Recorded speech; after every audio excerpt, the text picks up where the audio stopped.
जय हिंद स्टूडेंट्स, मैं हूं रवि कुमार सक्सेना। आपका अपना छोटा सा प्यारा चैनल नंबर 1 क्लासेस में आपका स्वागत है। आज हम अप्लाइड फिजिक्स 1 का यूनिट नंबर 3 का एमसीक्यू लेकर आए हैं। लगातार हमारा सीरीज चल रहा है। लास्ट की क्लास में हमने यूनिट 2 का एमसीक्यू लाया था। उससे पहले जो है शुरुआत की क्लास में हमने यूनिट 1 का एमसीक्यू लाया था। सो इस तरह से जो है आज हम यूनिट 3 का, जिसका नाम है वर्क पावर एनर्जी। सो ध्यान दीजिएगा मेरे प्रिय छात्रों, सबसे पहले आपको थ्योरी का क्लास कर लेना है। सो नंबर 1 क्लासेस में सारा थ्योरी का क्लास प्लेलिस्ट में आपको डाला गया है। आप वहां पर जाकर सबसे पहले आप थ्योरी को पढ़ लीजिए, उसके बाद जो है आप एमसीक्यू को फोकस कीजिएगा। सो नंबर 1 क्लासेस एक ऐसा चैनल है जहां पर डिप्लोमा एसबीटी बिहार से रिलेटेड सारा सिलेबस को जो है कवर कराया जाता है। सो ये जो है फ्री ऑफ कॉस्ट है, सारे बिहार के बच्चों के लिए फ्री ऑफ कॉस्ट है, जहां पर आप जो है अपनी पढ़ाई को कर सकते हैं। सो आइए हम आज शुरू करते हैं यूनिट नंबर 3 का एमसीक्यू, जिसका नाम है वर्क पावर एनर्जी। सो पहला क्वेश्चन जो है आपके स्क्रीन पर इस तरह रहा। The energy possessed by a body due to its position is called kinetic energy, potential energy, mechanical energy, electrical energy। So सबसे पहले ध्यान दीजिएगा मेरे प्रिय छात्रों, यहाँ पर जो है पोजीशन की बात किया गया है। पोजीशन का मतलब हाइट, ठीक है। पोजीशन का मतलब हाइट। सो आपको जो है जो एनर्जी आपको पढ़ना है, ठीक ध्यान दीजिएगा, एनर्जी जो आपको पढ़ना है एसबीटी बिहार के सिलेबस में यूनिट नंबर 3 में अप्लाइड फिजिक्स में, उसमें जो है आपको दो एनर्जी के बारे में पढ़ना है। सबसे पहले आपको पढ़ना है काइनेटिक एनर्जी और दूसरा है आपका पोटेंशियल एनर्जी, ठीक है। और ये दोनों का जो सम होता है उसको हम बोलते हैं मैकेनिकल एनर्जी। आप जो है थ्योरी के क्लास में वहां पर सीखे होंगे। सो काइनेटिक एनर्जी यानी कि काइनेटिक एनर्जी होता है half m v square, half m v square. जहां पर पोटेंशियल एनर्जी क्या होता है तो एम जी एच। यहाँ पर जो है एम जो है मास है, वी जो है वेलोसिटी है। यहाँ पर एम जो है मास है, जी जो है ग्रेविटी ग्रेविटी है और एच जो है हाइट है। हाइट यानी कि पोजीशन है। सो यहाँ पर कहा जा रहा है the energy possessed by a body due to its height is called. तो देखिए हाइट के वजह से कौन सा एनर्जी हो रहा है तो आपका पोटेंशियल एनर्जी हो रहा है। हाइट की वजह से यानी पोजीशन अगर कहा जा रहा है, यानी कि पोजीशन को हम हाइट बोल रहे हैं, ठीक है। सो हाइट की वजह से कौन सा एनर्जी होता है तो पोटेंशियल एनर्जी होता है। यानी कि आपका ऑप्शन जो है कौन सा सही होगा तो ऑप्शन नंबर बी जो है सही हो जाएगा। हम इसको जो है हाईलाइट कर देते हैं ऑप्शन बी को। ये जो है पोटेंशियल एनर्जी जो है आपका सही आंसर होगा। तो इस तरह से जो है आप क्वेश्चन को बना सकते हैं। क्वेश्चन नंबर 2 इस तरह से कहता है joule is the unit of, ठीक है। तो जूल किसका यूनिट है? तो यहाँ पर जो है सबसे सिंपल क्वेश्चन दिया गया है। तो जूल जो है वर्क का एनर्जी, वर्क का जो है यूनिट है, ठीक है। वर्क का क्या होता है? जूल होता है। सो ये जो है आपका सबसे आसान क्वेश्चन था, यानी कि आपका आंसर हो जाएगा वर्क। चलिए नेक्स्ट क्वेश्चन की ओर चलते हैं। The commercial unit of energy is. सबसे पहले जो है कॉमर्शियल यूनिट आपको पूछा जा रहा है एनर्जी का, ठीक है। तो एनर्जी का कॉमर्शियल यूनिट जो है किलोवाट आवर होता है, किलोवाट आवर होता है, ठीक है। इसको हम हाईलाइट कर देते हैं। आपका आंसर जो है किलोवाट आवर जो है इसका सही आंसर हो जाएगा। तो इस तरह से जो है आपको यूनिट को याद रखना है ताकि आपको जो है एमसीक्यू छूटे नहीं। नेक्स्ट क्वेश्चन की ओर चलते हैं। When an object falls freely towards the ground then total energy is. तो ध्यान दीजिए ये क्वेश्चन जो है आपका डायरेक्ट जो है सिलेबस से उठाया गया है। तो सिलेबस में क्या कहता है, सिलेबस आपका जो है, सिलेबस में जिस तरह से हमने आपको पढ़ाया था मैकेनिकल एनर्जी जो है कंजर्व रहता है, यानी कि वो कांस्टेंट रहता है। देखिए मान लीजिए मैकेनिकल एनर्जी क्या होता है तो मैकेनिकल एनर्जी होता है kinetic energy plus potential energy, ठीक है। Mechanical energy is nothing but kinetic energy plus potential energy. तो यहाँ पर कहा जा रहा है कि when an object falls freely towards the ground, यानी कि कोई एक ऑब्जेक्ट है, मान लीजिए एक बॉल है, अब ये जो है नीचे की ओर गिर रहा है, ठीक है। तो टोटल एनर्जी यानी कि इसका मैकेनिकल एनर्जी क्या होगा? टोटल एनर्जी कहने का मतलब मैकेनिकल एनर्जी, जैसे कि हमने काइनेटिक एनर्जी और पोटेंशियल एनर्जी को जोड़ देते हैं तो क्या कहलाता है? मैकेनिकल एनर्जी कहलाता है। तो हमने जो है कंजर्वेशन ऑफ मैकेनिकल एनर्जी आपको बताया था, ठीक है। कंजर्वेशन ऑफ मैकेनिकल एनर्जी में बताया था कि यहाँ पर जो है तीनों को जब हम जोड़ते थे, यहाँ पर भी जब हम जोड़ेंगे तो mgh ही आता है, और इस पॉइंट पर भी हम जोड़ते हैं तो mgh आता है, ग्राउंड में भी mgh आता है, ठीक है। हमने आपको बताया था यहाँ पर जो है सबसे मैक्सिमम हाइट है, तो यहाँ पर जो है पोटेंशियल एनर्जी क्या होगा तो पोटेंशियल एनर्जी जो है मैक्सिमम होगा। और अगर हम काइनेटिक एनर्जी की बात करें तो काइनेटिक एनर्जी 0 होगा। अगर हम इस पॉइंट पर बात करें तो पोटेंशियल एनर्जी जो है आपका 0 होता है और काइनेटिक एनर्जी यहाँ पर जो है मैक्सिमम होता है। काइनेटिक एनर्जी क्या होता है? मैक्सिमम होता है। इस पॉइंट पर अगर हम बात करें तो देखिए यहाँ पर जो है काइनेटिक एनर्जी 0 था, तो यहाँ से जो है काइनेटिक एनर्जी आपका बढ़ेगा, ठीक है। काइनेटिक एनर्जी बढ़ेगा और पोटेंशियल एनर्जी क्या होगा, घट जाएगा। तो इस तरह से जो है हमने आपको बताया था, और हम आपको बताए थे कि कंजर्वेशन ऑफ मैकेनिकल एनर्जी में क्या होता है कि यहाँ पर टोटल एनर्जी जो है कंजर्व हो जाता है, यानी कि जो आपका ऑप्शन दिया है, ऑप्शन नंबर सी में दिया है रिमेन्स कांस्टेंट। कंजर्व रहने का मतलब कांस्टेंट रह जाता है, कांस्टेंट का मतलब बदलता नहीं है, तो ऑप्शन नंबर क्या हो जाएगा, सी जो है आपका सही हो जाएगा। ठीक है, ध्यान दीजिएगा, रिमेन्स कांस्टेंट का मतलब जो एनर्जी बदलता नहीं है, यानी कि वो कंजर्व हो जाता है। क्या हो जाता है, कंजर्व हो जाता है, तो उसको हम बोलेंगे रिमेन्स कांस्टेंट। तो आपका ऑप्शन नंबर सी जो है बिल्कुल सही आंसर है। नेक्स्ट क्वेश्चन है, in 1 minute how much energy does 100 watt electric bulb transfer. तो देखिए 1 मिनट दिया हुआ है, कितना दिया हुआ है, 1 मिनट। तो 1 मिनट दिया है, तो 1 मिनट में कितना सेकंड होता है, तो 60 सेकंड होता है। ठीक है, तो 60 सेकंड होता है, और 100 वाट का बल्ब है, यानी कि इसको आप मल्टीप्लाई कीजिए, तो 100 × 60 तो कितना हो जाएगा, तो 6000 हो जाएगा। ठीक है, तो 6000 यानी कि जूल में आपका आंसर आ जाएगा, जो कि ऑप्शन नंबर डी में दिया है। तो ये जो है आपका आंसर सही हो जाएगा। नेक्स्ट क्वेश्चन की ओर चलते हैं। What happens to the body on which work is done. देखिए यहाँ पर जो है आपको दो ऑप्शन दिया जा सकता है। What happens to the body on दिया है, ठीक है, और अगर दिया बाय, ठीक है, तो दोनों में बहुत अंतर है। यहाँ पर पूछा जा रहा है कि इस बॉडी पर क्या होगा, यानी कि क्या होगा जब किसी बॉडी पर कार्य किया जाएगा।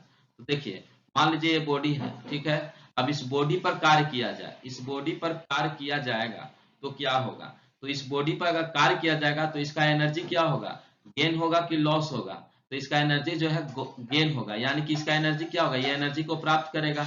लेकिन अगर बात किया जाए, अगर ऑन के जगह पर बाय रहता, ठीक है, ये जो है किसके केस में था, on the body, on the body, on the body. अगर हम बात करें बाय द बॉडी, यानी कि अगर कार्य जो है, ठीक है, वर्क यहाँ पर लिख देते हैं, work, work done on the body, work done on the body. अगर हम बात करें कि वर्क, वर्क डन अगर बाय द बॉडी हो जाए तो क्या होगा, मान लीजिए ये बॉडी है, ठीक है, अब ये बॉडी जो है कार्य को कर रहा है, तो ये बॉडी अगर कार्य को करेगा तो क्या होगा, एनर्जी जो है यहाँ पर क्या होगा, तो लॉस होगा। इस केस में क्या होगा, लॉस होगा। इस केस में जो है एनर्जी क्या होगा, तो गेन होगा। ठीक है, तो अभी फिलहाल जो है आपका क्वेश्चन था, क्वेश्चन यहाँ पर पूछा गया है व्हाट हैपेंस, क्या होगा, ठीक है, जब बॉडी पर कार्य किया जाए। तो जब बॉडी पर कार्य किया जाएगा तो एनर्जी को क्या करेगा, गेन करेगा। ठीक है, क्या करेगा, गेन करेगा। तो ये आपका जो है आंसर सही हो जाएगा। क्वेश्चन नंबर 7, क्वेश्चन नंबर 7 कहता है ये रेडियो सेट ऑफ 60 वाट्स। ठीक है, तो सबसे पहले आपको यूनिट को याद करना पड़ेगा। वाट्स जो है किसका यूनिट होता है, ठीक है, वाट जो है किसका यूनिट होता है, तो वाट्स दिया है, यानी कि ये जो है आपका पावर का यूनिट होता है। किसका होता है, पावर का होता है। ठीक है, यानी कि ये पावर दिया है, तो पावर कितना दिया है, पावर आपका दिया है 60 वाट्स। ठीक है, 60 वाट्स। उसके बाद दिया है रन्स फॉर ए 50 आवर्स। ठीक है, यानी कि आवर्स दिया हुआ है। आवर्स कितना दिया हुआ है, तो आवर्स जो है आपका किसका हो गया, टाइम हो गया ये। ठीक है, ये क्या हो गया, एक तरह का टाइम है ना जी। तो आपका टाइम जो दिया है 50 आवर्स दिया है। टाइम कितना दिया है, 50 आवर्स। ठीक है, आवर्स पूछा है। How many units of electrical energy are consumed in kilowatt hour. यानी कि जो आपका जो आंसर पूछा जा रहा है वो किस में पूछा जा रहा है, किलोवाट आवर में पूछा जा रहा है। ठीक है, तो आपका जो समय दिया है वो आवर में दिया है, तो चलिए इसको चेंज करने की जरूरत नहीं है क्योंकि आवर में पूछा जा रहा है। लेकिन आपका जो पावर दिया है वो वाट में दिया गया है, यानी कि वाट को आपको किस में चेंज करना पड़ेगा, तो किलोवाट में चेंज करना पड़ेगा पहले, क्योंकि आंसर जो है किस में मांग रहा है, किलोवाट में मांग रहा है। तो सबसे पहले इसको किलोवाट में चेंज करेंगे, यानी कि 60 वाट है, 60 वाट है। अब इसको किलोवाट में चेंज करना है तो क्या करना पड़ेगा, तो 1000 से डिवाइड कर देना पड़ेगा। तो 1000 से डिवाइड कर देंगे तो क्या हो जाएगा, तो 0.06 किलोवाट हो जाएगा, 0.06 किलोवाट हो जाएगा। अब जो है आपका टाइम भी मिल गया। अब क्या पूछ रहा है, how many units of energy, क्या पूछ रहा है, एनर्जी। ठीक है, आपका जो है एनर्जी, तो एनर्जी का फार्मूला जो है क्या होता है, ठीक है, सो एनर्जी का आपका फार्मूला होता है पावर, कितना पावर लगाएं, ठीक है, और कितना समय लगा। ठीक है, कितना आपने पावर लगाया और कितना समय लगा कार्य को करने में। ठीक है, तो उसको हम लोग एनर्जी कहेंगे। तो एनर्जी जो है यहाँ पर क्या हो जाएगा, सो पावर आपका कितना है, पावर जो है आपका दिया हुआ है 0.06 इंटू टाइम कितना है, तो 50, इसको मल्टीप्लाई कर देंगे तो 6 पचे 30 हो जाएगा, यानी कि 3 हो जाएगा, क्योंकि यहाँ पर 0.06 है ना, तो 3 किलोवाट आवर हो जाएगा। 3 किलोवाट आवर ये जो है आपका ऑप्शन नंबर कितना में है, तो बी में है, तो ये बी जो है आपका सही आंसर हो जाएगा। तो इस तरह से जो है हम आपके लिए जो है काफी इंपॉर्टेंट क्वेश्चन लेके आए हैं मेरे प्रिय छात्रों। ये सब क्वेश्चन जो है ना केवल आपको डिप्लोमा के एग्जाम में काम देगा, लेकिन आपको जो है कॉम्पिटिटिव एग्जामिनेशन में भी आपको काम देगा। यानी कि एक तीर दो निशाने, ठीक है। आपको जो है ये तो डिप्लोमा के एग्जाम में जो है आपको पूछेगा ही पूछेगा, लेकिन आपको जो है आने वाला कोई जब कॉम्पिटिटिव एग्जामिनेशन करते हैं, कोई लिखते हैं, तो उसमें भी आपको इस तरह का काम देगा। अगर वीडियो अच्छा लग रहा हो तो जरूर से जरूर जो है लाइक जरूर कीजिएगा और दोस्तों के बीच में शेयर कीजिएगा मेरे प्रिय छात्रों। नेक्स्ट क्वेश्चन है question number 8, what is the smallest, ठीक है, स्मॉलेस्ट यूनिट ऑफ पावर। तो देखिए यहाँ पर पूछा गया है कि स्मॉलेस्ट यूनिट ऑफ पावर क्या होता है। तो लास्ट के स्लाइड में हमने आपको बताया कि पावर का सबसे पहले यूनिट होता है वाट। पावर का क्या होता है, वाट जो है यूनिट होता है, ठीक है। और यहाँ पर जो है पावर का यूनिट वाट होता है, उसके बाद इसका बड़ा यूनिट जो है किलो वाट होता है, और उससे जो है बीच का जो यूनिट होता है वो जो है हॉर्स पावर कहलाता है। क्या कहलाता है, हॉर्स पावर कहलाता है। यानी कि हॉर्स पावर में जो है 746 वाट होता है, हम आपको बताए भी थे, ठीक है। ये जो है जब हम थ्योरी क्लास कर रहे थे तो हम आपको बताए थे, यानी कि अश्व शक्ति, हॉर्स पावर।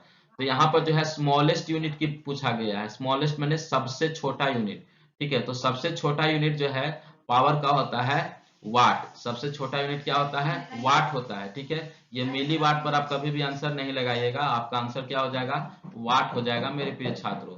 यानी कि ये जो वाट है ये आपका बिल्कुल सही आंसर है। चलिए नेक्स्ट क्वेश्चन की ओर चलते हैं। चलिए क्वेश्चन है, on an object the work done does not depend upon, यानी कि वर्क डन जो है किस पे डिपेंड नहीं करता है, ठीक है।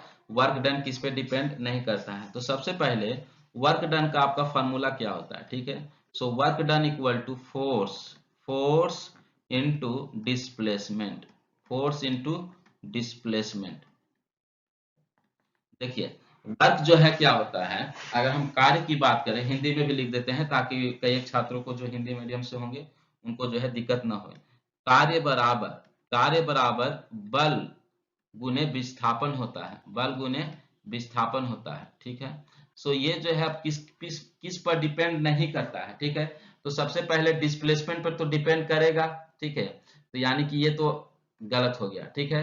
उसके बाद एंगल, मान लीजिए फोर्स पर एंगल पर भी डिपेंड करता है। एक और फॉर्मूला होता है W equal to f s cos theta, f s cos theta. तो एंगल पर भी डिपेंड करता है, तो ये भी आपका जो है गलत आंसर हो जाएगा, क्योंकि पूछ रहा है कि नहीं डिपेंड करता है, ठीक है। तो पहला और दूसरा गलत हो गया, ठीक है। उसके बाद है फोर्स अप्लाइड। तो फोर्स अप्लाइड पर भी डिपेंड करेगा, क्योंकि जितना बल लगाएंगे उतना ही अधिक कार्य होगा, ठीक है। तो ये इस पर भी डिपेंड करता है, इसलिए आपका आंसर गलत हो जाएगा। यानी कि इनिशियल वेलोसिटी दिया है, तो इनिशियल वेलोसिटी पर कार्य जो है डिपेंड नहीं करता है, ठीक है। सो आपका ऑप्शन नंबर डी जो है आपका सही आंसर हो जाएगा, initial velocity of an object.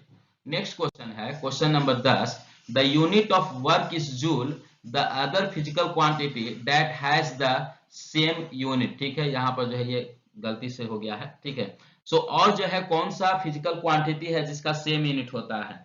तो आपका जो है यहाँ पर ध्यान दीजिएगा मेरे प्रिय छात्रों, क्वेश्चन पूछ रहा है कि वर्क का यूनिट जूल होता है, ठीक है।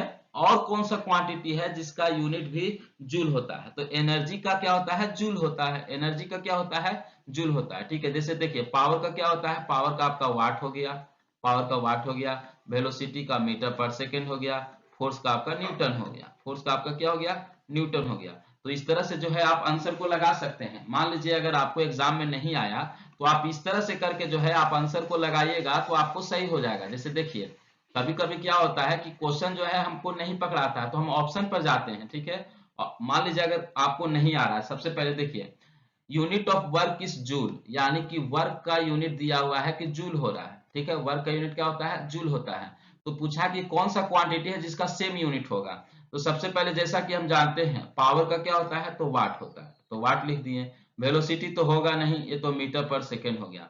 अब देखिए फोर्स का होता है न्यूटन, फोर्स का क्या होता है, न्यूटन। तो बचा कौन, एनर्जी। तो एनर्जी का भी यूनिट क्या होता है, जूल होता है, ठीक है। सो ये जो है आपका आंसर सही हो जाएगा। क्वेश्चन है question number 11, the spring will have maximum potential energy when. तो देखिए स्प्रिंग के केस में क्या होता है, पोटेंशियल एनर्जी जो है एक तो mgh भी होता है, ठीक है। पोटेंशियल एनर्जी क्या होता है, mgh होता है। पोटेंशियल एनर्जी जो है एक तरह का स्टोरिंग एनर्जी है। क्या है, स्टोरिंग एनर्जी है। तो सबसे ज्यादा स्टोरिंग एनर्जी कब होगा, स्प्रिंग के केस में। मान लीजिए देखिए ये स्प्रिंग है, अब स्प्रिंग को हम दबाएंगे, जब हम स्प्रिंग को दबाएंगे तब आपका जो है स्टोरिंग आपका पोटेंशियल एनर्जी ज्यादा होगा, या स्प्रिंग को हम जब खींचेंगे तब होगा। ये क्वेश्चन पूछा गया है। तो ये क्वेश्चन तो रिक्शा चलाने वाला भी बता देगा और मेरा प्रिय छात्र तो ऐसे ही बता देगा। यहाँ पर लिखा है the spring have maximum potential energy, यानी कि स्प्रिंग जो है, स्प्रिंग के पास मैक्सिमम पोटेंशियल एनर्जी कब होगा। ये जो है इंजीनियरिंग लेवल का क्वेश्चन है और जो है इतना आसान क्वेश्चन आपको पूछा जाता है एग्जाम में, और आपको जो है केवल जो है दिमाग लगाना है। यानी कि जब हम स्प्रिंग को दबाएंगे तो सबसे ज्यादा पोटेंशियल एनर्जी होगा। तो पोटेंशियल एनर्जी कब ज्यादा होगा, when it is compressed, when it is compressed. Next question है the energy possessed by an oscillating pendulum of a clock is, यानी कि ध्यान से समझिएगा तब आपको हवा लगेगा, क्योंकि कभी कभी हवा नहीं लगता है, ठीक है। और जब हवा आपको सेट कर जाए तो दावा भी सेट कर जाएगा, जब हवा नहीं सेट करेगा तो दावा भी नहीं सेट करेगा। यहाँ पर पूछा जा रहा है कि ऑसिलेटिंग पेंडुलम, मान लीजिए एक पेंडुलम है, ठीक है। मान लीजिए पेंडुलम है, अब ये पेंडुलम जो है ऑसिलेट कर रहा है, यानी कि जो है घूम रहा है, तो इसमें कौन सा एनर्जी होगा। तो देखो सबसे पहले ध्यान देना है काइनेटिक एनर्जी क्या होता है। तो काइनेटिक एनर्जी होता है हाफ mv², यानी कि जहां पर हुआ वेलोसिटी तो वहां पर हो जाएगा काइनेटिक एनर्जी। दूसरी बात करते हैं कि यहाँ पर है पोटेंशियल एनर्जी। पोटेंशियल एनर्जी क्या होता है, mgh, यानी कि जहां पर हुआ हाइट, जहां पर है बॉडी का मास, ग्रेविटी और हाइट, यानी कि वहां पर हो जाएगा आपका क्या हो जाएगा, पोटेंशियल एनर्जी हो जाएगा। तो यहाँ पर जो है अगर, और दोनों एनर्जी को हम क्या कहते हैं, मैकेनिकल एनर्जी। अगर दोनों एनर्जी हो जाएगा तो क्या कहेंगे, मैकेनिकल एनर्जी कहेंगे। तो यहाँ पर जब पेंडुलम घूम रहा है तो इसमें वेलोसिटी भी है और इसका हाइट भी है, ठीक है। तो यहाँ पर जो है आपका कौन सा एनर्जी हो जाएगा, काइनेटिक भी हो जाएगा, पोटेंशियल भी हो जाएगा। तो काइनेटिक और पोटेंशियल दोनों हो जाएगा। तो जब दोनों ऑप्शन हो जाएगा तो आपका जो है दोनों एनर्जी को अगर हम जोड़ेंगे तो क्या कहलाएगा, मैकेनिकल एनर्जी कहलाएगा, ठीक है। तो यहाँ पर जो आपका ऑप्शन होगा ये जो है मैकेनिकल एनर्जी, ये जो है आपका सही हो जाएगा। क्या हो जाएगा, मैकेनिकल एनर्जी जो है आपका सही आंसर हो जाएगा।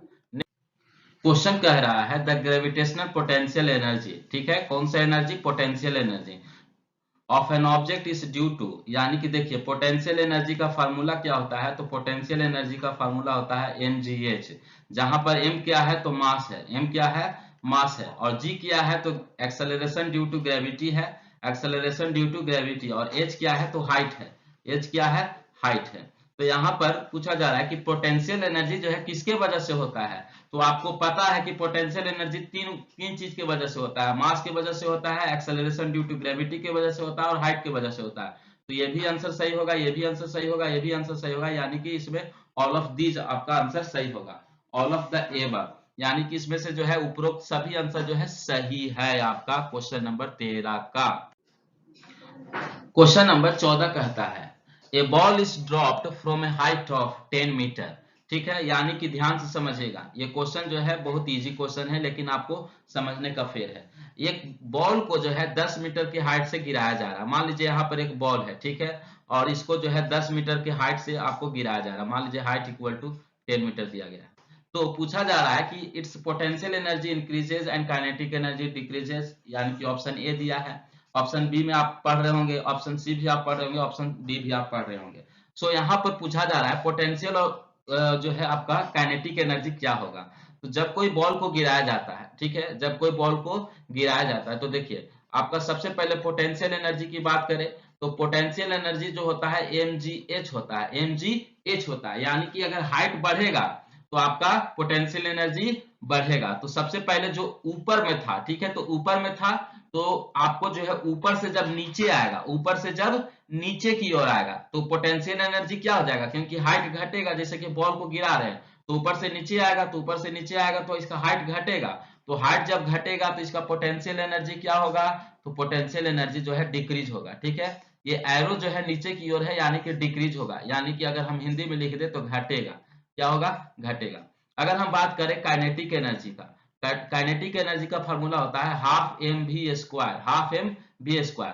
तो मास तो सेम रहेगा, यहाँ पर मास जो है क्या है, तो एक बॉल है, तो बॉल को तो नहीं बदलना है। अब यहाँ पर वेलोसिटी की बात किया जाए, वेलोसिटी जो है यहाँ पर से, यानी कि जब नीचे गिरेगा तो वेलोसिटी क्या होगा, तो वेलोसिटी जो है बढ़ जाएगा। तो जब वेलोसिटी बढ़ेगा तो काइनेटिक एनर्जी क्या होगा, तो काइनेटिक एनर्जी आपका बढ़ जाएगा, यानी कि यहाँ पर जो है एरो जो है ऊपर की ओर हम कर दे रहे हैं, यानी कि ये बढ़ेगा, ठीक है, इंक्रीज होगा। बढ़ेगा यानी कि इंक्रीज होगा, घटेगा यानी कि डिक्रीज होगा।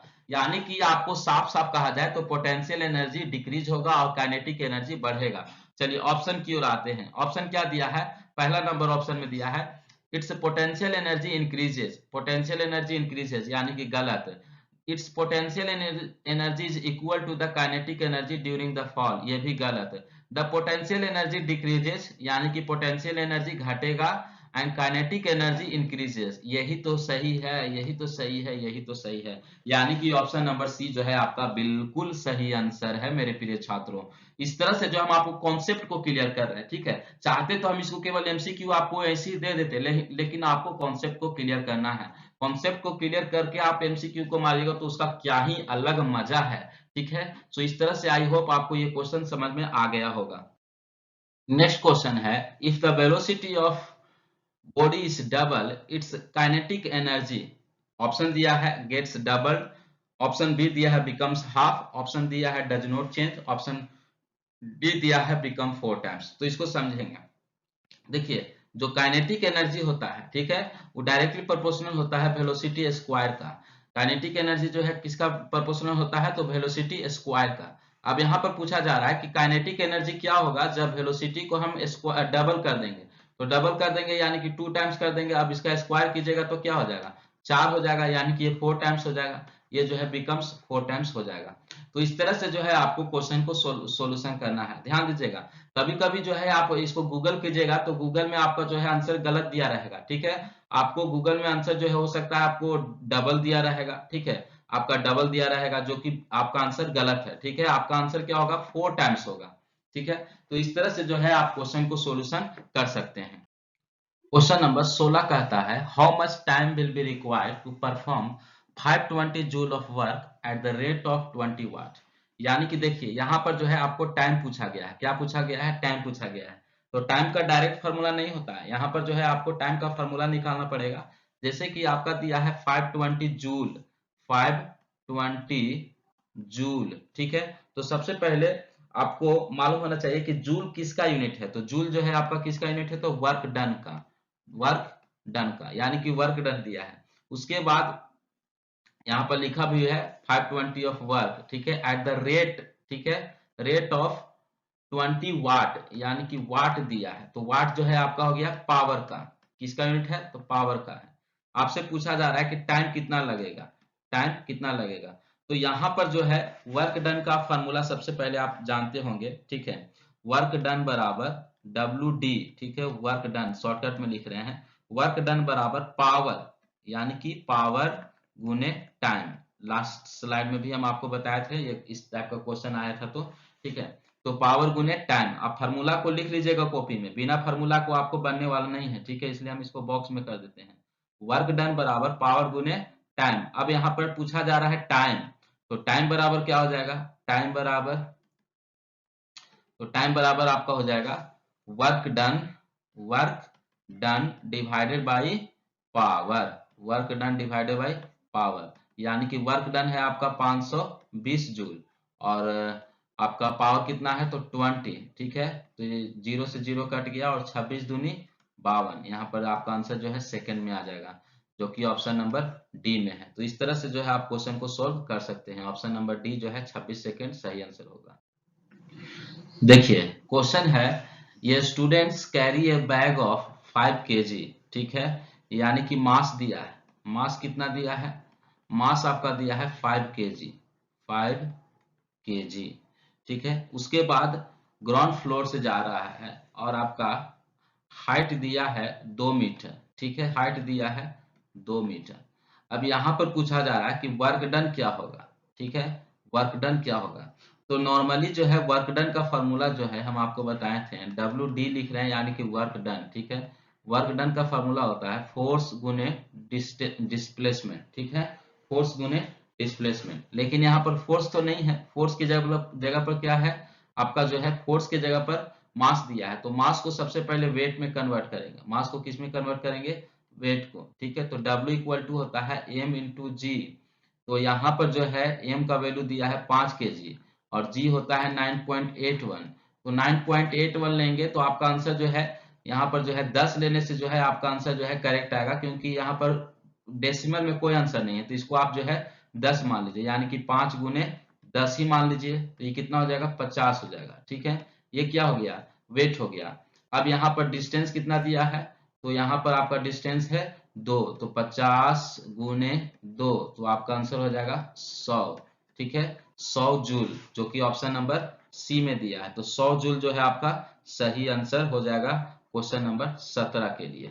चलिए नेक्स्ट क्वेश्चन है यूनिट नंबर 3 का लास्ट क्वेश्चन लेंगे। ठीक है, क्योंकि हमने जो है 17 क्वेश्चन करा दिया, ये 18वां क्वेश्चन है। सो क्वेश्चन कहता है what is the average power to lift a mass of. ठीक है, मास कितना दिया है मेरे प्रिय छात्रों? तो मास दिया है आपका 100 kg। तो मास हमने लिखा 100 kg और हाइट आपका दिया है 50 मीटर। हाइट कितना दिया है? 50 मीटर। और टाइम दिया है आपका 50 सेकेंड। और पूछा जा रहा है कि एवरेज पावर क्या होगा, यानी कि पावर। ठीक है, power equal to watt. Power equal to watt. अब ये गिवन डेटा हो गया। अब देखिए पावर का फॉर्मूला क्या होता है। तो पावर का फॉर्मूला हम बार बार लिखवाएंगे, जब तक आपको याद नहीं होगा तब तक हम आपको छोड़ेंगे नहीं। पावर का फॉर्मूला होता है वर्क, वर्क, ठीक है, divided by time. Power equal to work divided by time.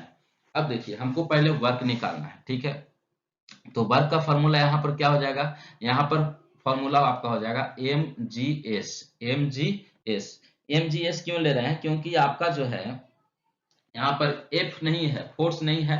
तो जहां पर फोर्स नहीं रहता वहां पर हम W लेते हैं। ठीक है, जैसा कि लास्ट के हम क्वेश्चन में भी लिए थे। तो mgs हो गया डिवाइडेड बाई टाइम। तो m कितना है? मास आपका दिया है 100 गुने g का वैल्यू 9.81। यहाँ पर 9.81 लेंगे क्योंकि नॉर्मल वैल्यू हम लोग जो है यहाँ पर आपको क्वेश्चन में मिलेगा। ठीक है, 9.81 ले लेंगे इनटू आपका s कितना है, यानी कि हाइट कितना है? तो 50 और डिवाइडेड बाई कितना है? टाइम कितना है? तो 50। ठीक है, 50। तो 50 से तो 50 कट जाएगा, तो इसको मल्टीप्लाई कर दीजिएगा तो आपका आंसर आ जाएगा 981। कितना आ जाएगा?